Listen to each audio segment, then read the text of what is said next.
और अब आपको बताएं कि सदर मुमलिकत आरिफ अलवी की लाहौर में ज़मान पार्क में इमरान खान से मुलाकात हुई है। इस पर हम बात करेंगे डॉन न्यूज़ के नुमाइंदे उमर फारूक से। उमर फारूक, बताइएगा इस मुलाकात का एजेंडा क्या था, किन अहम उमूर पर गौर हुआ?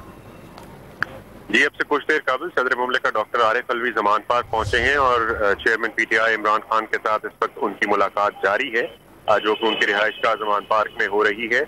और इस एक रोज़ा दौरा है ये डॉक्टर आरिफ अलवी का, जिस पर वो आज लाहौर पहुंचे हैं। और इस मुलाकात में तमाम तर सियासी सूरत हाल का जायजा लिया जा रहा है और जो गवर्नर KVK और गवर्नर पंजाब की जानिब से सूबे में आम इंतखाबात की जो तारीख नहीं दी जा रही, उसके हवाले से तबादला ख्याल किया जा रहा है। और जो सदर मुमलिकत ने इलेक्शन कमीशन को आईनी जिम्मेदारी अदा करते हुए उनको ये बावर कराने की कोशिश की है कि वो तारीखों का ऐलान करें, उस हवाले से तबादला ख्याल किया जा रहा है। अभी ये मुलाकात जारी है जिसमें सीनियर क़यादत भी जो है PTI की वो शरीक है।